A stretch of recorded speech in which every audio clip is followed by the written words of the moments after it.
Chapitre 9. Le principe de l'interaction. Bien que vous ne vous en rendiez pas compte, vos interactions avec d'autres personnes exercent une énorme influence sur vous et sur votre vie. D'ailleurs, vous êtes-vous déjà arrêté à penser à quel point les autres peuvent influencer votre vie? Pour ma part, je ne m'y étais jamais attardé avant que M. Chauffe me dise « Jim, ne sous-estime jamais le pouvoir de l'influence ». Bien sûr, il avait raison. L'influence des autres sur nous est souvent si puissante, si subtile et si graduelle que nous ne nous rendons même pas compte de son existence et pourtant elle nous affecte. Pensez-y, si les gens qui vous entourent dépensent tous leurs revenus, il y a de fortes chances que vous imitiez leur comportement, même si ce comportement est déraisonné. Et si votre entourage aime assister à un match de lutte plutôt qu'à un concert, il y a de fortes chances que vous entriez dans la danse, à cause de la pression qu'exerce la masse. Cette influence va encore plus loin. Si vous êtes entouré de gens qui croient qu'il n'y a pas de mal à tricher un peu, vous aussi pourriez adopter le même manège. Les gens peuvent vraiment vous amener à faire fausse route jusqu'au jour où, 10 ans plus tard, vous vous rendrez compte que vous ne savez plus où vous êtes. De telles prises de conscience ne sont jamais très agréables. Afin de ne pas perdre votre temps avec des gens qui ne vous conviennent pas, posez-vous donc 3 questions fondamentales. 1. Avec qui est-ce que je passe mon temps? 2. Quel effet les personnes avec lesquelles je passe mon temps ont-elles sur moi? 3. Suis-je d'accord pour m'associer ou me trouver en compagnie de ces personnes?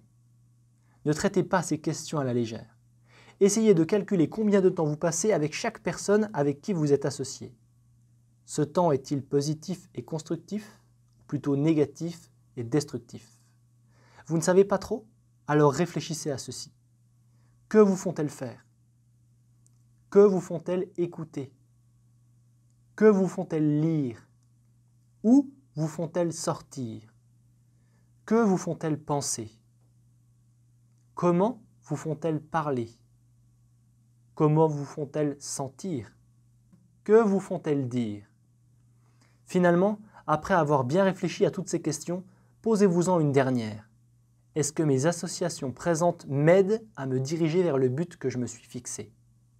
Si vous êtes un chanceux et que vous pouvez répondre oui à cette question, je suis très content pour vous. Mais si vous êtes dans l'incertitude, il est temps d'évaluer vos relations avec les personnes qui jouent un rôle prépondérant dans votre vie. Il est très facile de nier l'influence d'autrui.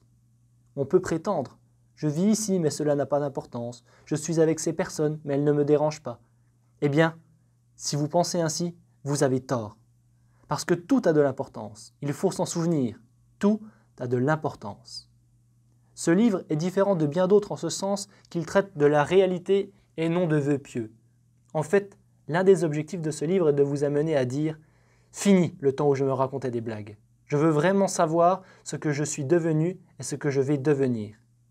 Je veux connaître mes points forts et mes points faibles, savoir ce qui a une emprise sur moi, ce qui m'influence et par quoi j'ai laissé les gens influencer ma vie. » Observez attentivement, parce que tout ce qui vaut la peine d'être examiné mérite d'être approfondi, surtout quand il s'agit du pouvoir de l'influence. Peut-être avez-vous déjà entendu raconter l'histoire de la petite hirondelle? Elle se présente comme suit. Une hirondelle qui s'était couvert un œil avec l'une de ses ailes pleurait amèrement.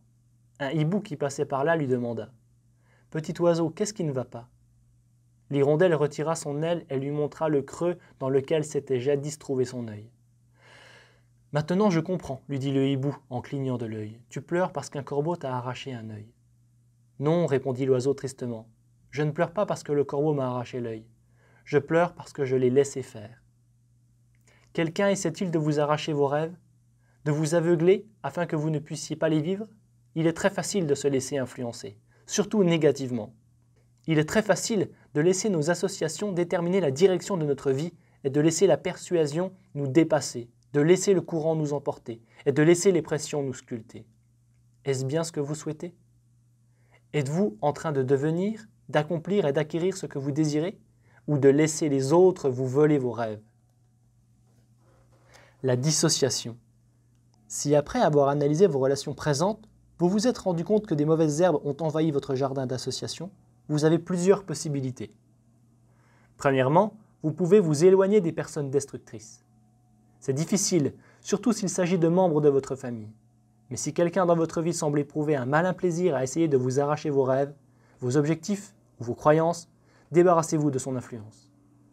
Bien sûr, la vie est rarement simple. Parfois, nous nous voyons forcés de passer du temps avec des gens déplaisants, des collègues de travail, des associés de bureau et j'en passe. Dans ces circonstances, il nous est impossible de nous en dissocier complètement.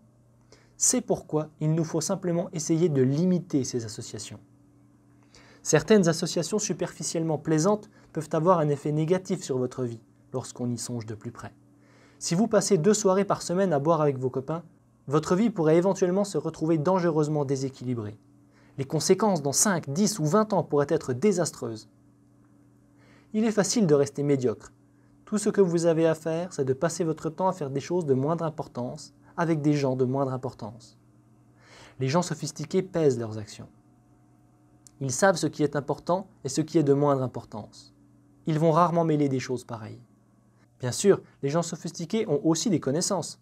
À cette différence près qu'au lieu de gaspiller du temps précieux en leur compagnie, ils vont passer avec elles des moments de relaxation d'une importance relative. Ils ne vont pas perdre leur temps dans des amitiés de moindre importance ou sans lendemain. Peu importe, votre vie demeure votre vie. Vous pouvez passer votre temps si précieux avec qui vous voulez et comme vous le voulez. Mais je ne crois pas que vous ayez acheté ce livre pour que je me moque de vous. Vous devez prendre le temps d'évaluer vos priorités et vos valeurs, ce qui inclut vos associations. Votre temps sur Terre est trop précieux pour que vous ne l'utilisiez pas de façon judicieuse. L'association prolongée.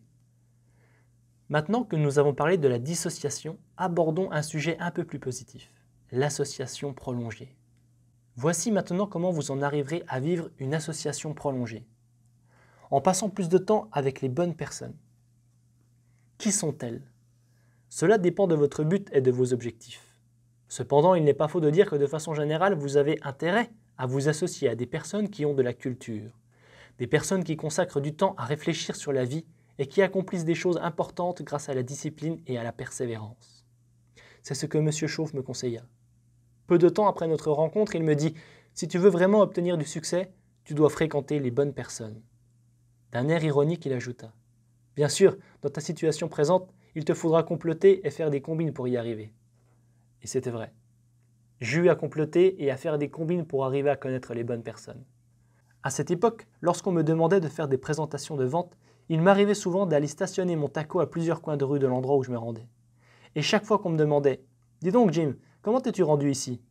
je répondais invariablement « Quelqu'un est venu me conduire. » Bien sûr, c'était moi dans un engin bruyant. Il n'est pas vraiment difficile de faire la connaissance de personnes qui ont réussi. Vous n'avez qu'à vous intéresser aux activités de votre communauté. Ainsi, j'ai une amie qui a commencé dans le commerce, puis qui est devenue membre de la chambre de commerce de la ville. Elle faisait partie de plusieurs comités et très vite, des gens influents de la ville l'ont invitée à jouer au tennis et à participer à des rencontres amicales. Vous voyez, il n'est pas si difficile qu'on ne le croit de créer des amitiés ou d'entrer dans un nouveau cercle d'amis. Comme nous l'avons vu dans un chapitre précédent, vous devez savoir miser sur l'appétit d'une personne riche en l'invitant à manger. Vous serez étonné d'apprendre en 1 ou 2 heures de conversation quantité de renseignements relatifs à la prospérité. En même temps que vous élargissez le cercle de vos fréquentations, il vous faut établir le bilan de vos priorités. Cela s'appelle s'associer en ayant un objectif précis à l'esprit. Par exemple, il vous faut trouver des gens qui ont réussi et qui vous aideront à dresser votre plan de succès.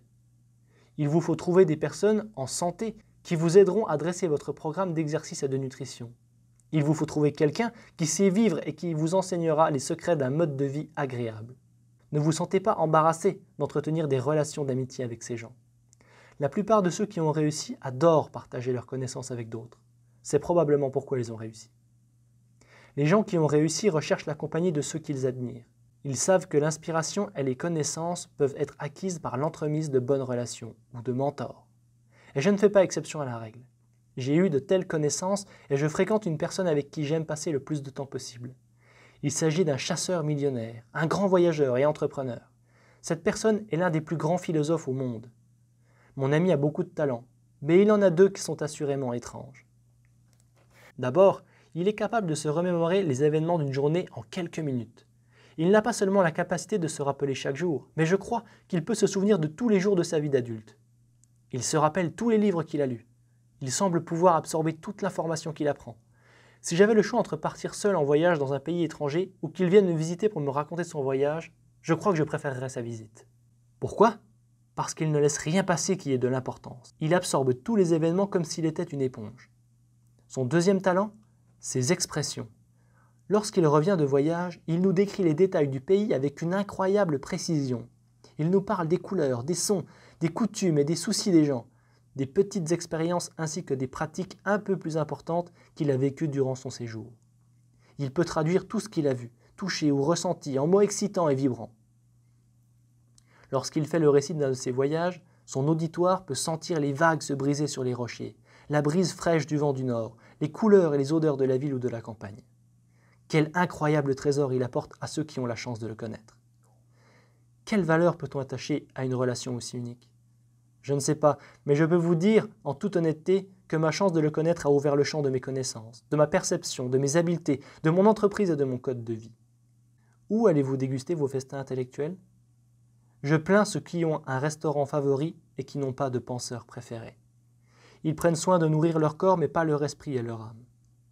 Aujourd'hui, grâce à Gutenberg, à Marconi, à Tesla et à d'autres pionniers de l'information enregistrée, nous pouvons avoir des relations sur d'autres continents et par-delà les siècles.